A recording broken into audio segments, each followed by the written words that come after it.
Hi, my name is Joseph Del Grande. This is part one.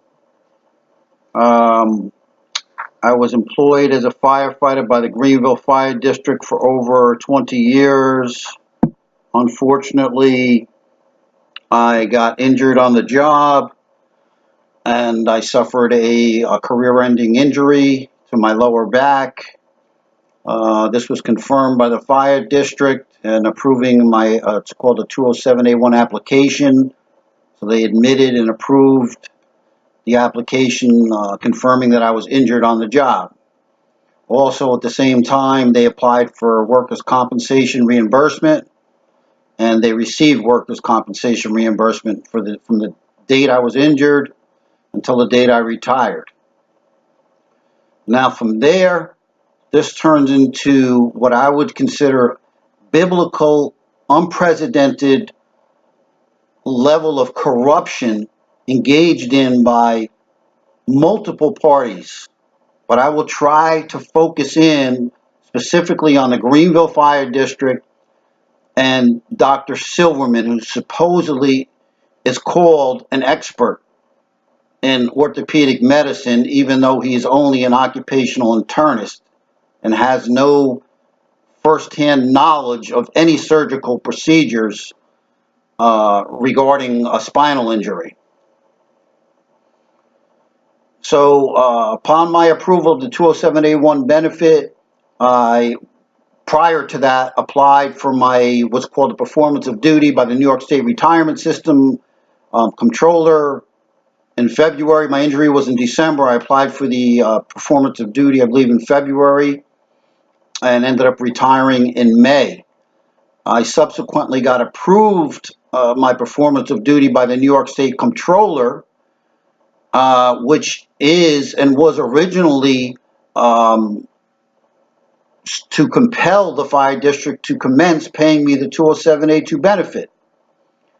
I had put in an application in for the 207A2 benefit after I was approved the performance of duty by the controller, and the district subsequently denied the benefit, and they just gave these ridiculous reasons why, because I didn't follow Dr. Silverman's recommendations, and blah, blah, blah, some other nonsense that has no relevance. Once a firefighter is approved the performance of duty disability, based on the previous cases and case law that I've reviewed extensively, I spent over 1,000 hours reviewing the entire record on appeal, which I have right here in my person. I have all the books, I have all the evidence in and out of the record, and all of the any relevant information that pertains to this case. But in my case, instead of engaging in and following the law as determined by the appellate division in the, Mazzullo versus Mount Vernon case, which I have right here, it says the New York State Controller awarded the petitioner both the accidental disability retirement allowance pursuant to the Retirement Social Security Law 363C and a performance of duty disability retirement allowance pursuant to Retirement and Social Security Law 363C. The petitioner simultaneously retired from the fire district in accordance with General Municipal Law 207A2. The city commenced paying the petitioner the 207A2 benefits, consisting of the difference between his regular salary and those allowances, despite the fact that as of April 2004, the city had not adopted an application procedure for firefighters to request and receive a 207A2 benefit.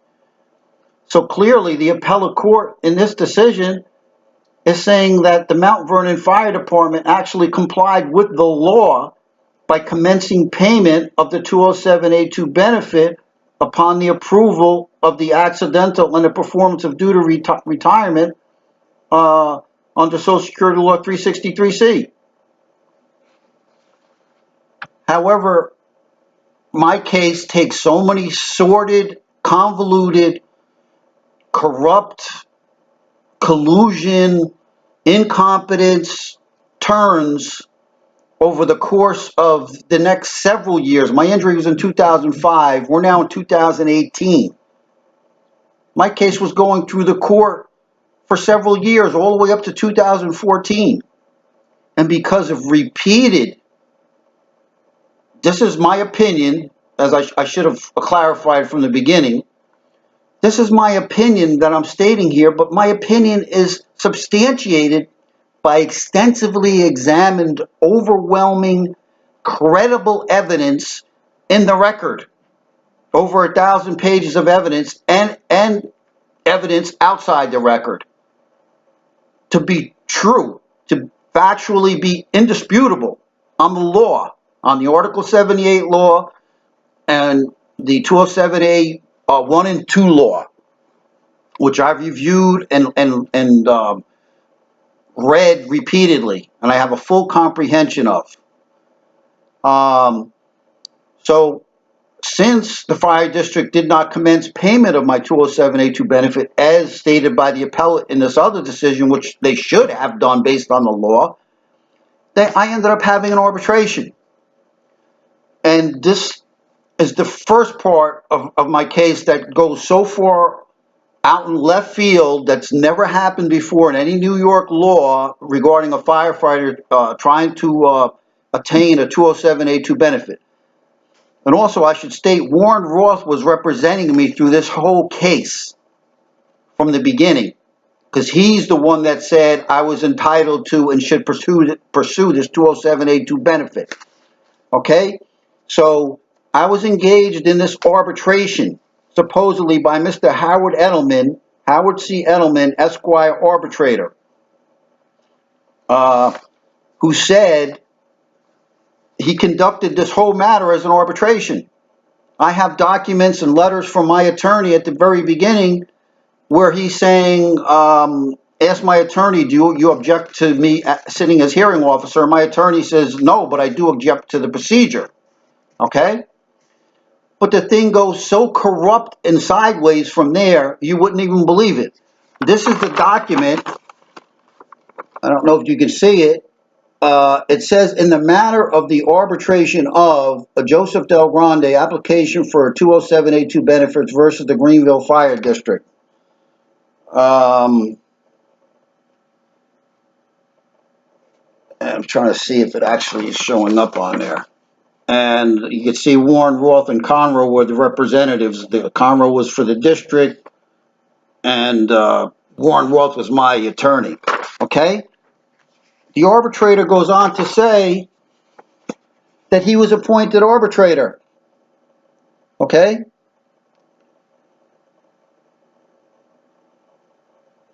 And I was appointed arbitrator. I don't know if you could really see it. The court remanded the matter for a hearing on the issue and a claimant's entitlement under 207A2 law, and I was appointed arbitrator under the procedure set forth by the fire district. So he's saying he was appointed arbitrator. And for my research on Edelman, he primarily does arbitrations. He's a member of the American Arbitration Association. And I only found out through my own research. Nobody else did anything for me. And here he actually renders an award. He says, claimant, firefighter Del Grande, Joseph Del Grande, is permanently disabled in the meaning of general municipal law 207A2 is entitled to the full benefits that flow therefrom. I will retain jurisdiction solely with regard to the issues which may arise as to the implementation of remedy. Dated October 5th, 2011, Howard C. Edelman, Esquire, arbitrator. State of New York, Nassau County. I, Howard C. Edelman, do hereby affirm under my oath as arbitrator that I am the individual described herein who executed this instrument, which is my award. Again, dated October 5th, 2011, signed Howard C. Edelman, arbitrator.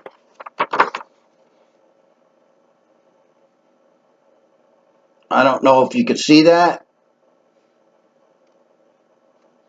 but he repeatedly refers to himself as an arbitrator. He signs under the oath that he is an arbitrator. Okay, and here's another important document that was part of the transcript.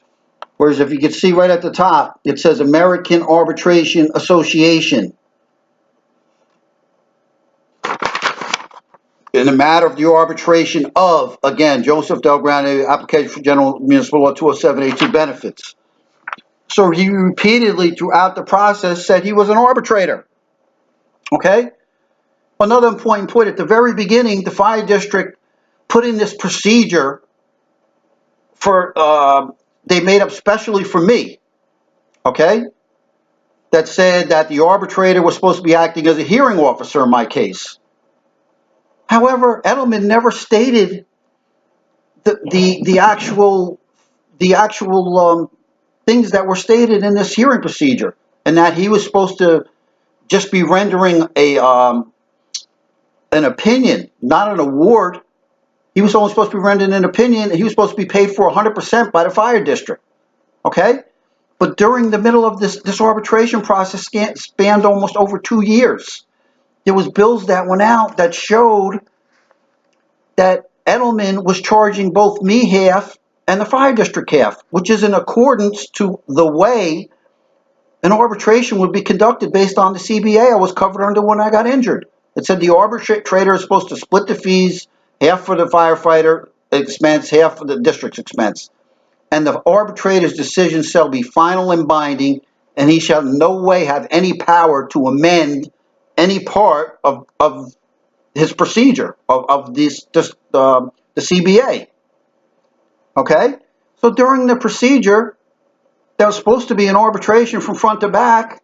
I even have a letter from Conroe saying we have to postpone my next hearing sent to Edelman, saying because of my other arbitration. I have another arbitration scheduled for that case. Why would she say I have another arbitration if she wasn't referring to my case as an arbitration? Okay? I have another letter here, also from Conroe, the district's attorney, sent to my attorney saying how much the hearing officer / arbitrator is to be paid. Okay? Now, if the district was following their own hearing procedure, which states the hearing officer should be paid 100% by the district, why would they be sending a letter to my attorney telling them how much that this hearing officer arbitrator gets paid? Why would my attorney care how much he gets paid if the hearing procedure dictates that the district gets to pay him 100%? He wouldn't. The only reason he would is if everything was being split 50-50. Okay, so during the whole process, the fire district received a bill that said I was being charged half and the fire district being charged half. They paid the bill. They never contacted Edelman in the middle of the process to say, hey, Edelman, you're not following our hearing procedure. You know, and they said, you know, we're not following our own hearing procedure. We can do whatever we want.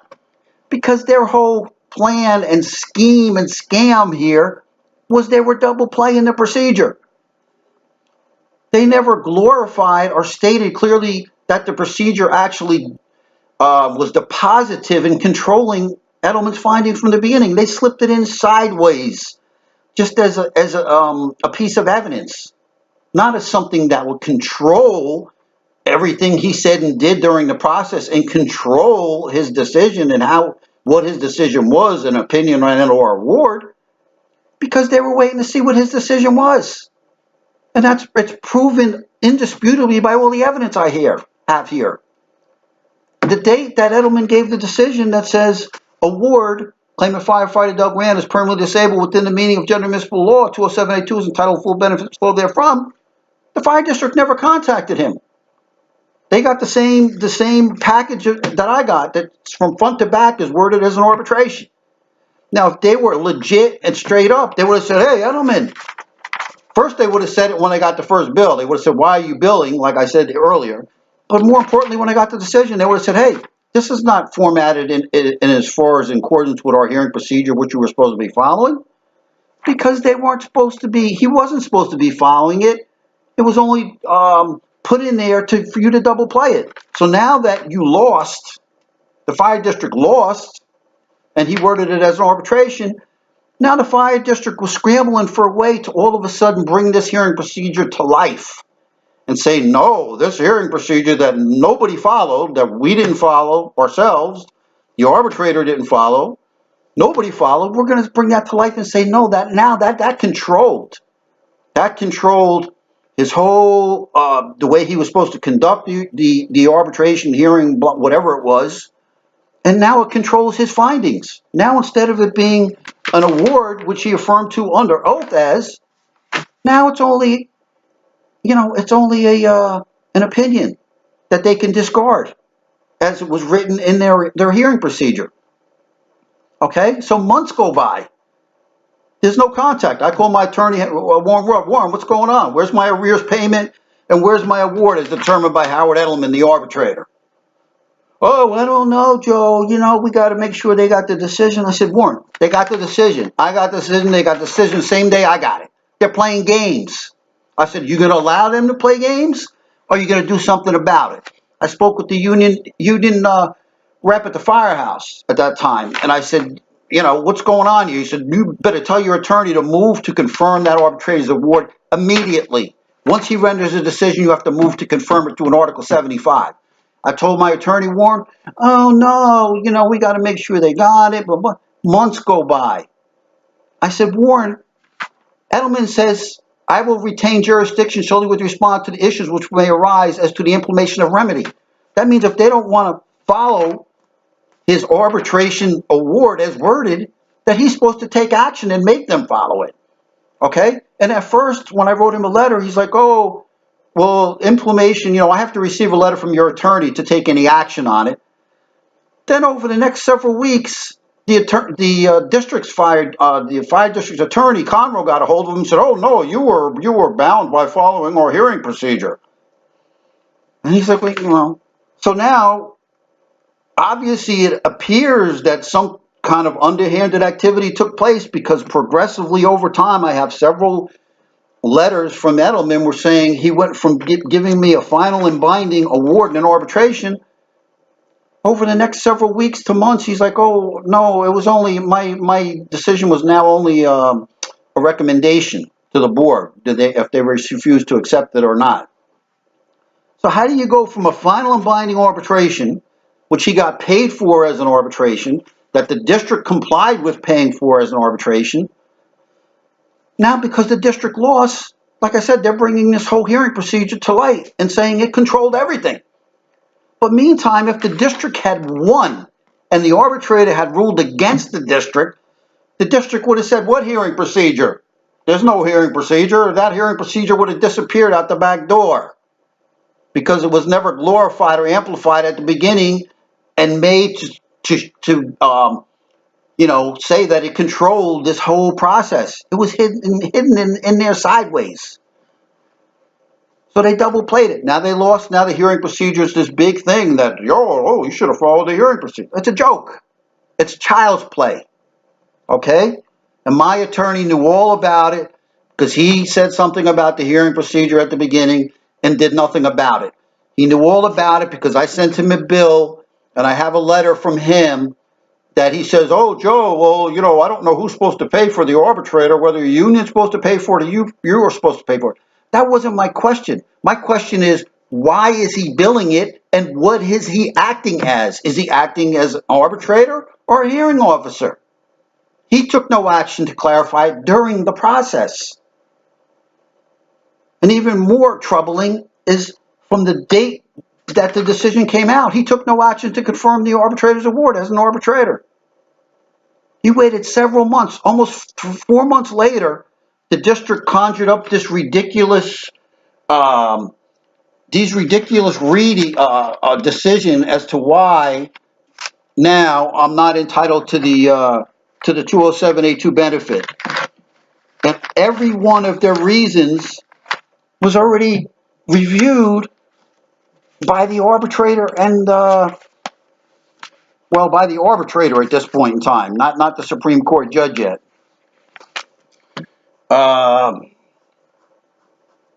So anyway, this whole thing is just ridiculous. I'm trying to contact the American Arbitration Association. I have no luck. I'm asking Warren to contact them to see how an arbitrator could say he's an arbitrator and then say he's not an arbitrator, say he's a hearing officer. And, I've never seen that happen in New York state law, ever, anywhere. It's like I said, it's because the district was double playing the whole game, the procedure, and the arbitrator's award, and Warren didn't take any action to correct it during the process. Could have contacted the Supreme Court judge, should have contacted the arbitrator, should have contacted the district and said, hey, let's get on the same page here. We're whining and whining and going back and forth between he's an arbitrator, he's a hearing officer, he's sending a bill out as an arbitrator. Let's clarify it and say, he's an arbitrator. Contact Edelman. Edelman, you an arbitrator or you a hearing officer? Boom. During the process, it would have been clarified. It would have been no problem. But instead, they come up with this denial, denying to accept, now acting as if Edelman's decision is now just a hearing, and they're saying, well, we're going to deny to accept, here's their decision here. Oh, this, blah, blah, blah, blah. The Board of Fire Commissioners of the Greenville Fire District, in the exercise of lawful authority and discretion, denies the application of the gentleman's will of 207 based on the claimant's refusal to the options, the interventions by Warren Silverman, blah, blah, blah. Claimant bears the burden of the right, establishing the right to gentleman's will 207A2 benefit. Claimant was provided a hearing which resulted in an advisory opinion recommendation by Howard C. Edelman, by arbitrator Howard C. Edelman. They even calling him an arbitrator in their denial letter. An advisory opinion, the recommendation by arbitrator Howard C. Edelman. Why are they calling him an arbitrator if they're saying he's a hearing officer? Because they just keep going back and forth. They're like they have no idea what they're talking about. The recommendation concludes that the firefighter Del Grande should receive General Municipal 207A2 benefits. However, the board will not follow the recommendation and concludes the claimant has not met his burden for the following reasons listed in no particular significance of order. Claimant's failure to cooperate with the district. Claimant generally failed to cooperate with the district to evaluate his condition. Claimant failed to make his complete medical records available to the district's medical Dr. Silverman in a timely manner. That's a lie. I signed 3 medical release forms that released all my medical records. I had them signed and I had them notarized that gave the district full access to all my medical records. 3 of them I signed. Not 1, 3. So that's a lie. They had full access, and plus I bought every medical report I had with me when I saw Silverman, and he even said it in his report. Oh, Del Grande bought additional, 6 or 7 medical reports for me to review. 2, the district credits Silverman over claimant's expert, Lewis Benton. That's a lie, okay?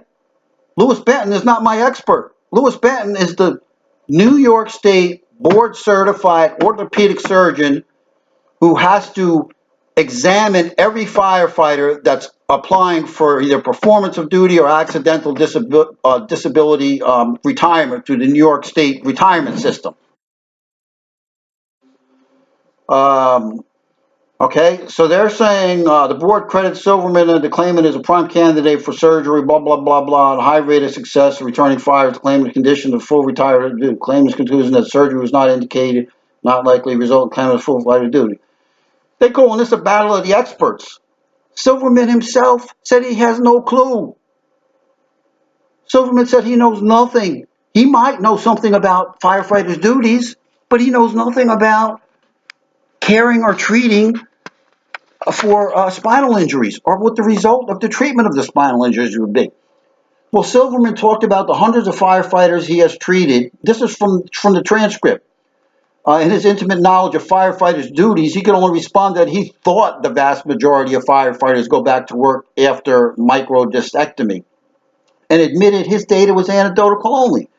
In other words, he didn't have any data of one firefighter that he knew of that had this procedure he was recommending that went back to full duty of a firefighter. Not being an orthopedist or a neurologist, he was also unable to speak with first-hand knowledge about the procedure itself. So he's being qualified as an expert about something he has no clue about, has never engaged in surgery, has never performed.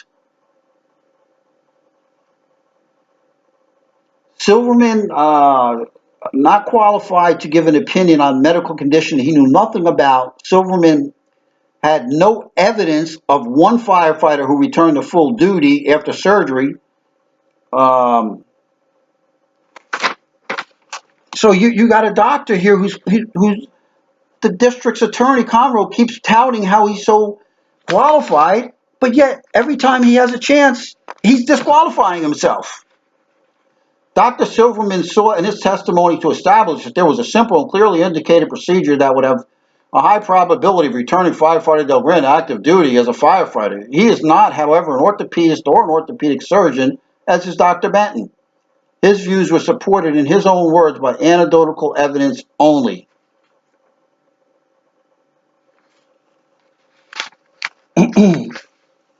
This whole thing is a joke.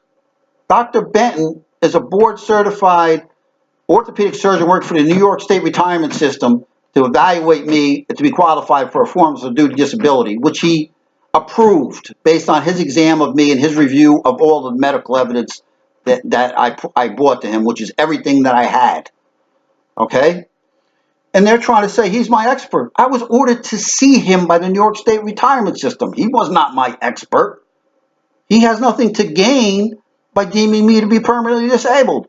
However, Silverman has a ton of money to gain, a ton of financial gain by rendering biased reports that make it appear like I could have this simple procedure and I could go back to full duty with no restrictions. It's ridiculous. It's a total joke.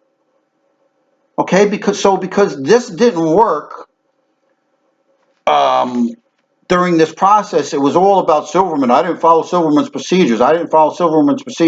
No normal average person who had a spinal injury would ever consult Dr. Silverman, an occupational internist, over that of nearly a dozen board-certified orthopedic surgeons I saw, of my own doctors and from workers' comp, who all said I was permanently disabled, had reached MMI, which means maximum medical improvement, and one of the doctors even said the treatment to date was excessive when I was going to my chiropractor on a regular basis for pain relief and taking pain meds.